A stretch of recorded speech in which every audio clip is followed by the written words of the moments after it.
Welcome to the Tripod, where we break down the NRL every game, every week from a punting perspective. I'm Jacob Wynn. This is the round 15 preview. First off the bat, I just want to say apologies if this podcast comes out late at all.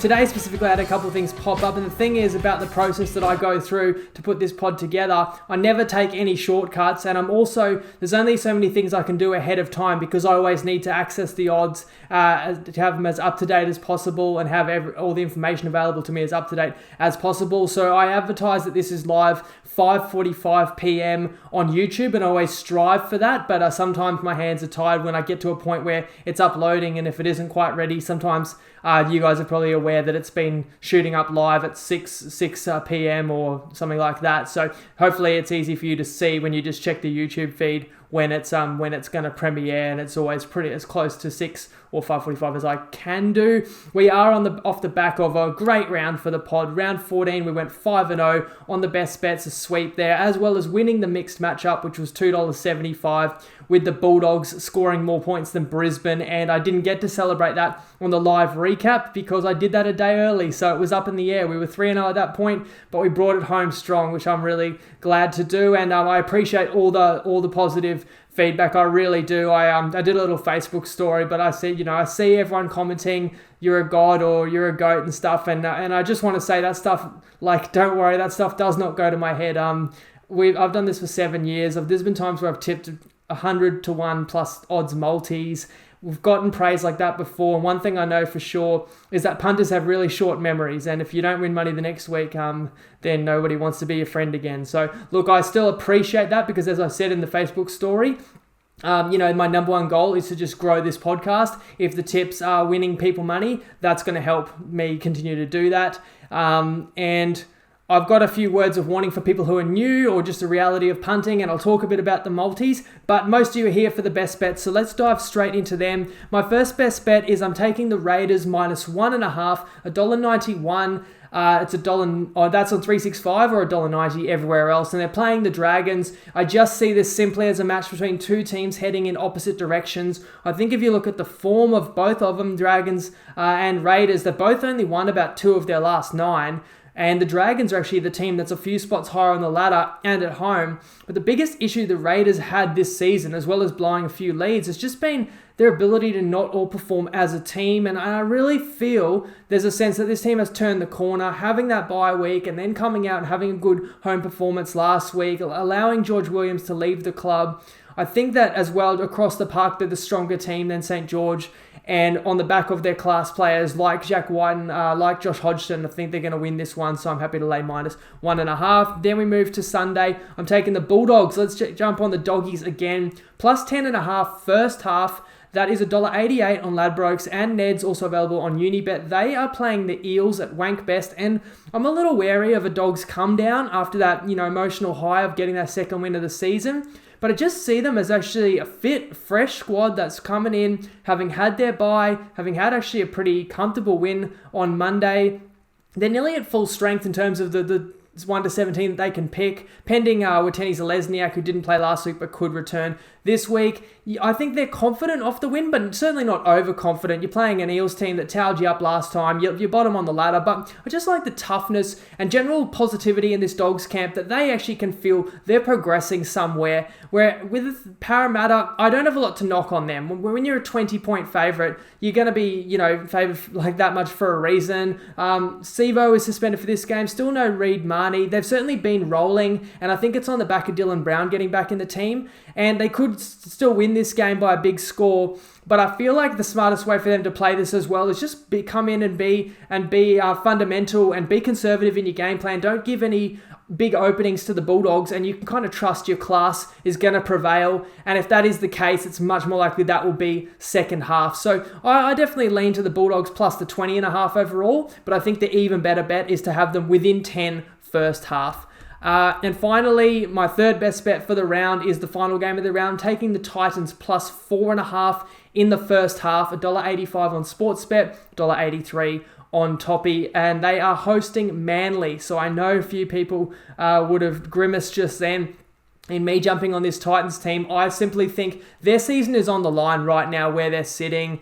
Their squad is basically full strength. Again, you're pending your fullback in AJ Brimson. It sounds like he's better than 50-50 to play. Plus, you've got Campbell backing him up anyway. But across the forward pack, at least, they are full strength with their rep stars. Of course, Manly gets back Turbo. They're still missing Schuster. I feel like not much has been made of that since he's been out. And I mean, Manly did put up 50 points last week, so nobody really notices. And of course, last time the Titans and Seagulls hooked up, it was 36-0 to Manly. So there's not much reason to believe in the Titans. They play like an under-20s side. It seems like they're let in 30 every week. But the reason I will be on them this week is I believe if they really come in with focus and effort, playing at home, and they bring it, they can tighten up the defense. And then we actually do know they got points in them, especially since Peachy's been back in the team playing that roaming ball-playing lock. So I think they actually make a really good game of this and could win across the rest of the park. I think they have the talent to mix it up with Manly. So I really like the plus 8.5, which is available on some bookies for the Titans, but I think even better way to play it,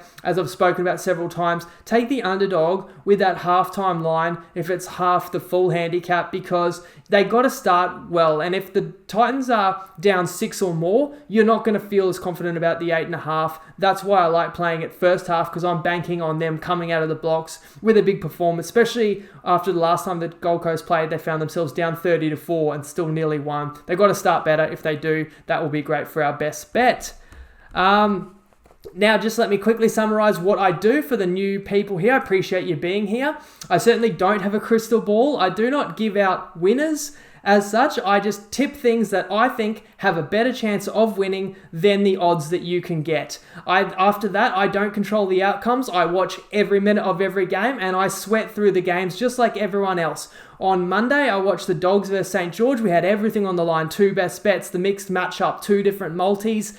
And I was yelling at the TV. I was losing my mind when Josh Jackson got sent to the sin bin for being offside on the halfway line. I was losing my mind when Wakeham tried to tiptoe down the sideline on like first tackle and just got pushed into touch. And my missus heard me screaming at the TV and assumed the game mustn't have been going very well. And in the end, the Bulldogs won the game, by 20 points. But it just goes to show, like, some of these games, there's a lot of big moments and it can go either way, and that's why it's just literally impossible to win them all. And of course, on a round like round 14, when we do win them all, I'm not surprised because I know I'm putting in the work to find these plays, but I just need everyone to understand that it won't always go my way, that's for sure. So only back the plays I share out that you agree with, and always in a responsible way. People have been messaging me a bit about being a paid service, or would I ever do paid tips? And so I'll just touch on that really quickly. I mean, I'm well aware, and certainly Alex left the pod in, I think, December or November last year. We're both very well aware that we would make a killing if this was a paid service. We understand how many people potentially would, want to keep following and how much people would potentially pay. And if let me just tell you straight up, if our objective was just purely making money, then Alex would still be here and we probably would be doing something like that. But, the thing is about the pod, we put so much time and effort in, and we really do believe in the product that we create and the information that we give out. And I've always just had the thinking that the second that anything became paid, any aspect of the pod became paid, I'm cutting down the audience. That's simply going to create a barrier between the pod and the audience. And when you put in as much work as we do, you want to reach as many people as possible. So with that, you're always going to get criticism when you're putting something out there. And I think a lot of it is unfair. And I appreciate all the support again, guys, because that is what, makes this all worthwhile. But if there is a fair bit of criticism, I've heard people say that we're not smart business people based on the following that we have and that we couldn't even afford to keep Alex on board doing this. And I actually think that may be fair, call me naive or call me a dreamer, but I have all my eggs in the podcast basket. I really just am hell-bent on growing this pod, rewarding people who listen, wanting everyone who follows or watches to enjoy it and to keep coming back, and for it to be worthwhile for them to coming back. And if they support me, and even guys just even commenting and hitting like, if you watch this on YouTube or Facebook, or just tipping it off to your mates, all those little things is what it's all about to us. We started this pod, I want to make it clear, not trying to tell people if you follow us, you're going to get rich. I'm not here saying, I'm not going to rub it in people's face who didn't get on the tips last week saying, if you don't back my tips, you're wasting, you're not getting free money. The tips last week was not free money. Anybody who jumped on with me did well because you took a risk and you got the reward. And in this occasion, it paid off very handsomely. Let's just talk about multis, and I'll put that up on the screen because we won a 13-1 multi, we won a 4-1 multi, so now the multis are in +8 units for the season territory. And in the interest of full transparency, that they were not in positive territory up until this week. I've shown that every week in the description, the multis being down 3 units, 4 units, 6 units, and I talk about that every pod as well. And the simple fact was we hadn't hit a double-digit winner yet, and we have now. And the fact that we hadn't won a double-digit multi until round 14, that didn't make us due. I'm a believer that you have the same chance of winning a multi in round 1 as you do in round 14, and as we do again in round 15. And the thing about multis that I tip you guys, they are actually even harder to be profitable than the best bets because, of course, you got to find all the legs on the same bookie, so you don't get that extra benefit that you can shop for the very best price, very best line. And on top of that, I give the multis out a day or two after the pod, where the pod, as you guys know, has already influenced the market. So sometimes the very best prices and lines may have moved as a result of sharing on the pod, which makes it even harder to beat the bookies. But at +8 units on multis this season as well, we are beating them there too. And so I'm really happy about that because that means the people who are jumping on got that juicy return.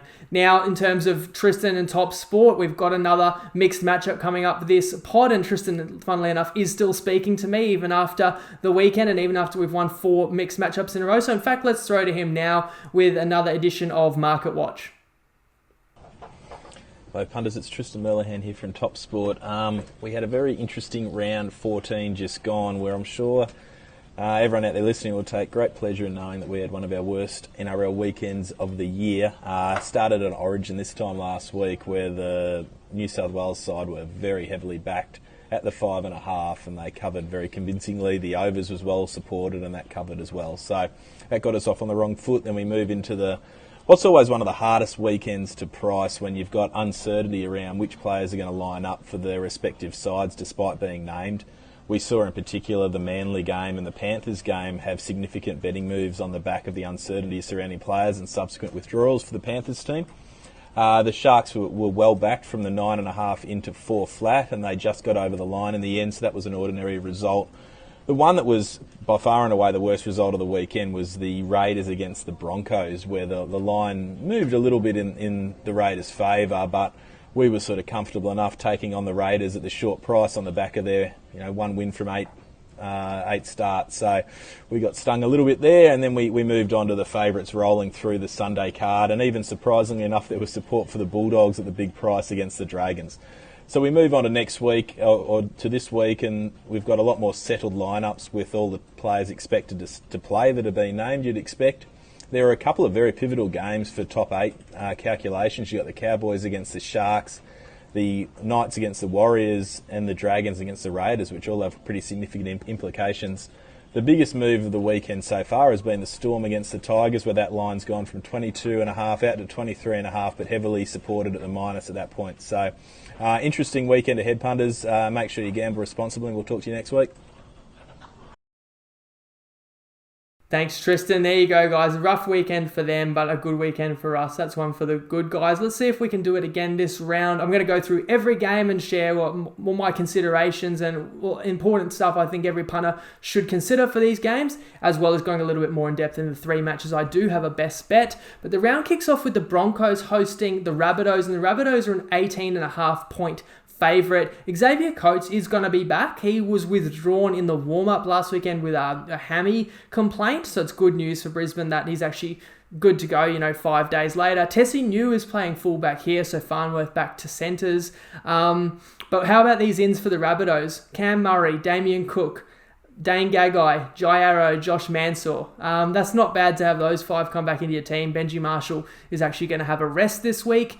I spoke about in the recap the fact that Brisbane should have lost by even more to Canberra. I think that final score flattered them. If the Raiders had been their usual or their old selves of being clinical and ruthless, but it seemed to me like Raiders were just kind of happy to be winning again and didn't push the envelope as much as they could have. The Brisbane halves, again, are going to be Carmichael Hunt and Gamble, which was the forced option they had to go with last week when Albert Kelly was also a scratching. When I look at Souths, they were actually kept under wraps pretty well last week. The Knights, I think, were unlucky not to be in front at halftime. We were on best bets there that won as well. The Bunnies were stifled, but of course we've got to acknowledge Bunnies didn't have 4 Origin players in the team last week. So I just actually look at South Sydney as a team that's come off the bye 2 weeks ago, did what they need to do, take care of business last week, get the Origin players back into the team now. This is the team I really could see building up some strong form and really kind of accelerating towards the end of the season. I'm very wary of going against the Rabbitohs at this point in the season. And whereas Brisbane, I've got no faith, and I think, as I said, I think they were really weak last round, and I didn't see any possibility that they were going to win that game, certainly once that one kicked off. So I wouldn't be surprised if Brisbane gets flogged at home. It's a pretty steep line. I actually am going to use this match in the mixed matchup, but I'll touch on that when we get to the second part of the equation. But no best bet with the line being so high, even though I'd be shocked if the Rabbitohs certainly didn't win. Moving to Friday, the Cowboys host the Cronulla Sharks. The Sharkies are a 2.5 point underdog. Felt is back in the Cowboys team as he's done from suspension. Now, the Sharkies lose Wade Graham due to another head knock, and that actually reminds me, let's give respect to Boyd Cordner. This guy's retiring way too soon. I think it's for the best, we can all agree. And you look at his resume and the incredible amount of honours that Boyd Cordner achieved in the game, and he may still have been an underrated player.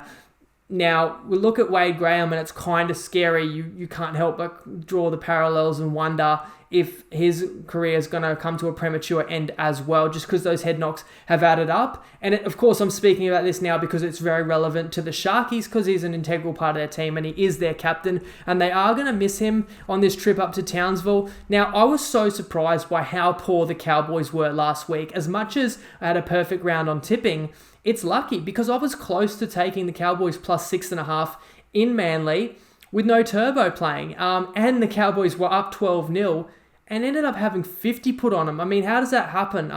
Another side note, we've got a bad beats post in the Tripod group, and actually every week TopSport gives $50 cash to whoever had the toughest beat of the week. I'm going to shout out a bloke who I've already shouted out like 2 weeks ago, but Brent, 2 weeks ago hit a 100-1 multi. Last week lost a 460-1 multi, and his only losing leg was he actually had the Cowboys in that game. And you would have felt pretty good 12-0 up. Now, this is really obvious to say, but it is true that every time Taumalolo goes off the field, this Cowboys team drops off. And of course, that's understandable when he's a player of that magnitude, but it just should not be that dramatic. It's just something that they have to solve, and other players have to step up. When I see a performance like I saw out of North Queensland last week, and I just can't understand why they were so bad, part of me is willing to put that down to a bad night. So, and it was also their first game with Tommy Dearden now in the halves. Plus, they did have Val Holmes backing up from Origin, I suppose, whereas like the Sharkies played really well last week, but the Sharkies weren't Origin affected. So maybe you got it. And of course, the Sharkies beat Penrith, who had, as we know, like 5 Origin players out. So in terms of Sharks-Cowboys, to me, I see it going either way. The Cowboys are at home. I have to give them the edge. They've won 5 in a row at home. Also, these two teams played earlier this year, and Cronulla flogged the Cows, so I do classify this as a revenge spot. When I went to look at the odds, I was actually expecting to find the Sharks to be a slight favourite, and I would have actually really liked the Cowboys. But seeing as the Cowboys are favoured, I don't have a bet. So hopefully that's not too confusing. I think the Cowboys should be slight favourites. If they were an underdog in this game at all, then I'd be tipping them because we could get plus points in some type of market. But since they are slight favourites, it's probably about right. And when the bookies get it right, you can't make money backing it. So you move on to the later game Friday, which could be another good one. The Panthers host the Roosters. The Roosters are the Roosters are catching plus 11.5. I don't know if Panthers will be an underdog at all this season. Maybe round 20 against the Storm. I think that one's in Melbourne. That'll be a good game, but that's in about 6 weeks. Let's talk about this one. Both these teams, Penrith and Sydney, of course, played in games decided by a field goal last week. The Roosters were the ones getting the win, 35-34 against Gold Coast, while the Panthers came up short. Now, if we just quickly assess what has happened to Penrith in the last 2 weeks, let's just get it clear. Panthers lost by 20 to the Tigers. That game was a bit closer than 20, and the Panthers were without 7 Origin stars. Last week, as we know, they lost by 1. they were without 5 Origin stars. So Coruscant and Martin did play. Look, that's still a pretty good excuse if you ask me. So I just want to fully contextualize those losses. Now this week, all 7 Origin players are back in. However, we got to note, Kickout has a hammy injury and he is out. And he's probably like a caliber of an Origin type player as well. Just shows how stacked they are. Not to mention, you got guys like Fisher Harris, of course, who's another international in that team. On the Roosters side of the equation, Sam Walker had that injured shoulder. They kind of fell apart when he went off against the Titans, but as we know, he came back on and won them the game. He's named here. Verrills is named in his first game back off that eye injury, a nasty one. Teddy was rested, or we know he's been dealing with the hip. He's named in this one, and TKO, a late withdrawal last week, is also named to be included this week. So that's massive. You think about Roosters, Panthers. Of course, this was week 1 of the finals last year where the where the Roosters shot out of the blocks. I think they were up 10-0, and then Penrith didn't blink and were back in front 28-10. That game ended up being a field goal, the difference. It's funny because that game, I think, was at the point where it took that long for some people to acknowledge the Panthers were the real deal. As much as Penrith had all those wins in the regular season, until they knocked off the Chooks in the finals, I think some people started to acknowledge it. Where now things are a bit different in 2021. Everyone knows how good the Panthers are, and it's the Roosters that are not quite the same team as last year with the key injuries. But the crazy thing is, on paper, this Roosters team still is quite strong, and that's going to stop me taking Penrith. I definitely think they'll be on song. I think they'll step up this week, and they'll get back on track, obviously, with all their key personnel. But I won't take minus 11.5. You're getting double digits, and you're not going against... you're dealing with a double-digit line. You're not going against a bad team. So I think, could Penrith win this one, really well, for sure? Or could it be a good game? Based on the quality of the Roosters, it also could be. So that's where I'm probably split. It could go either side at 11.5. I've got to move on as well. Moving to Saturday, the Knights host the Warriors. The line is plus 4.5. New Zealand catching the points. Adam O'Brien took over this team 18 months ago now, right? And he had some of the best pedigree you've seen of any new coach coming in. He had worked under Bellamy. He had worked under Robinson. And those early signs of Newcastle early last year was so promising. The defence looked so stout. The culture seemed to have really improved. But here we are now, 18 months down the line. O'Brien had this attacking background, and yet the attack is so underwhelming for me. And I also find him to be a bit of an excuse maker when I watch all the press conferences. Now, you can say he's had a lot of fair excuses, but I think they're starting to run out at this point. And I bring that up because Ponga, Mitchell Pearce, Hymel Hunt, and Dave Clemmer are all back into the team this week. Now, they do have a big loss in Bradman Best, but of course, overall, that's a huge boost to this team. And the other reason that I think it's really poignant this week is because they have failed at home on a number of big occasions this season. What about 2 or 3 weeks ago, having 40 put on them on Old Boys Day? I mean, you never used to back against the Knights at home on Old Boys Day. But this week is the Mark Hughes Foundation round, so again, it feels like a really big home game. And I know you can't expect the world out of guys like Pearce and Ponga who are lacking that match fitness. But it just feels like, especially when you're playing a Warriors team that have their own issues, have their own key players out of the spine and are in a similar position on the ladder, it just feels like a must-win game for the Knights. Now, speaking of the Warriors, those injuries I'm talking about, Wade Egan is out, as is Harris Tavita for the season, sadly. They do get back Walsh, and they've opted to play him at fullback. They could have possibly slotted him into the halves, but he goes to fullback, Roger to the wing, and O'Sullivan comes into the halves. Marmelo has been moved on to West, and I'll just remind you guys, Fanua Blake was out with a long injury spell, but he got a game back last week, and again, he's in the team leading from the front. So as I touched on there, and I think Tristan did as well, this is 11th versus 14th. They both have 5 wins. The Cowboys are currently 7th on the ladder, only 2 points higher. So not only the proximity these teams have to the top 8, but the talent, I think, that Newcastle and New Zealand have when they're full strength, I think that both these teams really should be pushing to make top 8, at least getting to that 8th spot. So this particular game is huge. I could see it going either way. I can't go against Newcastle being at home and the importance of it. But without knowing what form KP and Pearce are going to bring in, and then another unknown like Clifford pairing with Pearce in the halves, and me respecting the ability of New Zealand, once again, I'm going to pass that game. So I move to the first game of the round where I've got a best bet, which is Dragons hosting the Raiders. Raiders -1.5 is the best bet available on every bookie. And speaking of top 8, again, this game could go a long way to deciding top 8 spots as well. You know, the Dragons, 2 wins from their last 9, but they're still currently sitting in the top 8. And the Raiders are only 1 win out of it, despite being, you know, so much further down the ladder. So, again, these games are vital. St. George have really missed Lomax. It's not a coincidence that their form has dropped off in the last few weeks, and it's also been while he was out. He was a shining light in that back line as well as kicking goals. And I got to bring him up because he's in the reserves. And even though my best bet is on the Raiders, there is that risk that Lomax could join this side and bolster the Dragons. I'm willing to take that risk because, again, when I look at a key player in their first game back after a long spell, I question whether they're going to be at full impact. The Raiders are 1-17 from the side that handled Brisbane. St. George actually beat Brisbane by about the same amount in the last couple of weeks. So if you want to draw a form line, you could say these two are in similar form. How about this for a crazy stat though? St. George are 3-2, so 3 wins from 5 when they play top 8 sides.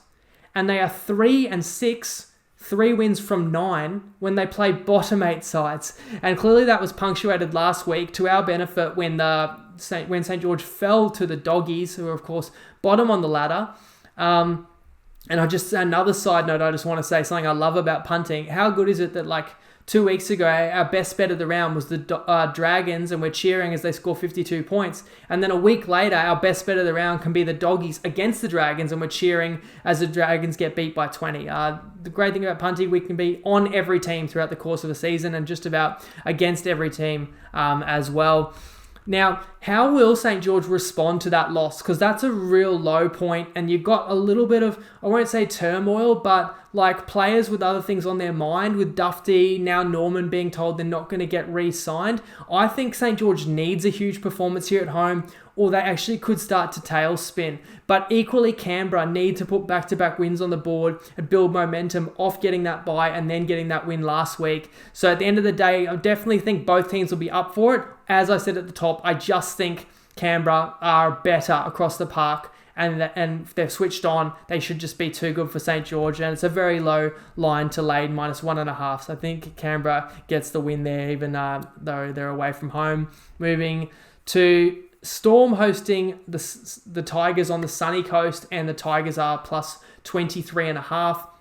And Melbourne got a little bit closer to full strength last week, and they were just way too good for the Warriors. And this week they'll get Christian Welch and the Big Nelson into the front row, while they will lose Jesse Bromwich. But, you know, net result, you're getting a Melbourne team even stronger. Again, for the Tigers, they've lost Adam Dwayhe to a head knock. They do slot Marmelo straight into the back line there. And Mbai, who was ruled out last week, is also named to play. I think West got a real reality check last week against Para. Yeah, they'd won 2 in a row, but I had kind of highlighted who West had beaten were teams that were really not near their best on that given day. And I give the West Tigers next to no chance to win this game, just based on the form of Storm, and especially how they play at home, even at their adopted home.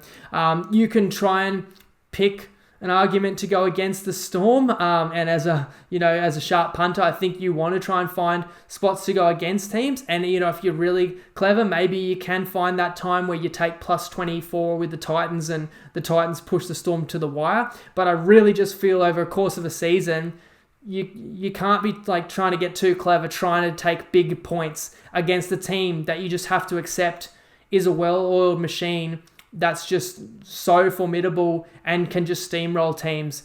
And while it's a very high line, and I won't lay the points with the Storm, I'm not taking the Tigers here. I think they're going to be well and truly up against it in this one.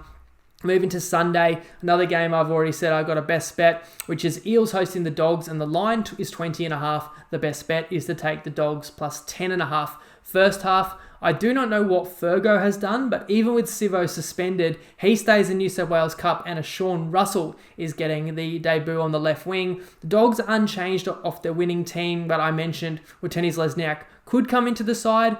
Both these teams, of course, would be happy with their performances, and I've spoken about that difference that Dylan Brown has made since he's returned into the Eels side. I think they've put up close to 40 points. I think they've put up 40 each of the 2 weeks that he's been back. He just takes pressure off Moses, which then unlocks the running game of Moses, and then they're an even more scary team. If I'm not mistaken, the last time Eels and Dogs met was actually also a week after a Bulldogs win. I think these two met the week after the Dogs had beaten Cronulla. And what I warned about in that game was sometimes when a team gets the monkey off their back and gets a win, they lose that desperation that they're just desperate to get the winning feeling because they actually got it last week. So that's why Parramatta could win this game by about 20. I'm not here to say they won't, but as I talked about in the opening 5 minutes, I'm a believer in this kind of toughness and the fact that the Dogs are close to full strength, and also the theory of playing an underdog in the first half, because if they are going to keep it close, they usually have to start well. It's even harder to defend in the second half, especially if you're already behind. The Dogs are, of course, a limited team. I'm not here saying the Dogs are like a good team or anything, but I think the fact that they know themselves they are limited, they actually will compete hard in the effort areas, and if they compete hard, we're a fair chance. And that will also help us with the mixed matchup, which this week is Rabbitohs to score more points than Parramatta, and that is paying $2.75. So I think that's a pretty juicy price, considering that I've talked about this Rabbitohs team is getting pretty much close to full strength, and they're just fun to watch. And I do not know how Brisbane are going to stop them or even slow them down on Thursday night up at Suncorp. And then as we move to the Dogs-Eels game on Sunday, I've just made the case why I'm on best bet for the Dogs, and I think they might actually kind of make this one at least tight and competitive for the majority of the match. So while the odds will tell you that Eels are actually expected to score around the 35 mark, and I think Rabbitohs are more around the 33 mark, I think Rabbitohs will get more points than Eels this weekend. So, at $2.75, that's why it's a great bet to me. And I think I said at the top, we're shooting for 5 in a row on these, and they're all odds over $2. So it's been a juicy run. I think I said in the group today, if you'd had a tenner a month ago and rolled the winnings over on these mixed matchups, you'd have over $500 right now. So that is value, that's for sure. Finally, let's hope this tip is value. The Titans plus 4.5 at $1.85 is my best bet, and that is in the Titans-Manly game. The line is varying from -7.5 Manly favoured to all the way to -8.5, so shop around depending on if you do like the line. For the Titans, Fodawaker joins the team as well. This is another guy who's now got a couple of Origins under his belt, but he was suspended last week. So he comes in, Proctor is out, Brimson has this knee complaint, but they're saying he's better than 50-50 to return. The Titans were nowhere near the Roosters for 50 minutes, then nearly pulled off the biggest or equal biggest comeback in NRL history before then losing brutally. So that was just a crazy game. And I actually mentioned in the recap that I think losing a game that brutally, combined with how poor their start to the season has been, combined with the tough run of opponents they've got coming up, they may ultimately look back and say, a game like that cost them a spot in the 8, which would really shock a lot of people pre-season who pretty much had the Titans as a lock to be in the top 8 this year. But the truth is, it's too early to talk about who's going to make or miss the 8. The ladder is congested, and the Titans don't need to lament last week. What they need to do is work their tails off to turn this around, and it can happen this weekend at home. And talking about turnarounds, of course, Manly turned their season around in round 6 this year, where Turbo came back in the team and Manly beat the Titans 36-0. And if you recall, I was on Manly in that game, plus 6.5 as a best bet, and I had Manly to win halftime full-time in the multi, and people told me the Titans were going to trample them. But as we know, they won 36-0, and then they won 50-18 last week, and Turbo didn't even play. So clearly this Manly team is pretty legit, and they're a really good footy team. And as I've talked about, the Titans side play footy like they're under 20s. They do not want to try and beat anybody in an arm wrestle. They really look like they want to do the bare minimum in defense, and then when they get the ball, they just want to throw it around and play attacking footy. The last time the Titans kept an opponent under 20 points was back in round 5, and that was against a pretty depleted Knights team that scored 16. So, you do have your reasons why you wouldn't be confident in the Titans. But I just think the Titans have now got 4 Origin players.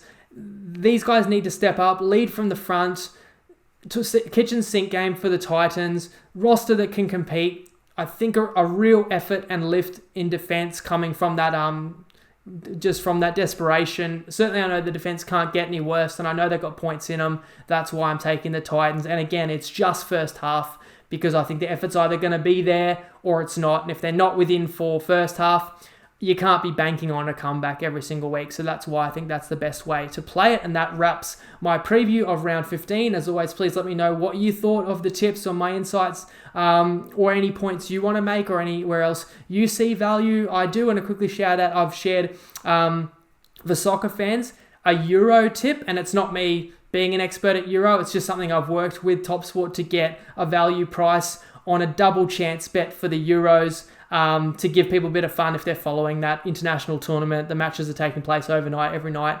our time, and you can kind of check the scores and highlights each morning. I've enjoyed doing that. So shared that, and I'm just saying that because that market's going to close at 5 a.m. tomorrow morning. So check it out if you're interested in that one under soccer, and then look up Tripod Double Chance. And if you're not a Sunday listener, if you just prefer the previews and not the recaps, at this stage, a heads up, I plan to do the Origin 2 preview this time next week, potentially with a guest and maybe even some cameo extra bonus picks from some of the other sharp guys in the Tripod group. Thanks again for tuning in, guys. I hope you enjoyed it. As always, gamble responsibly.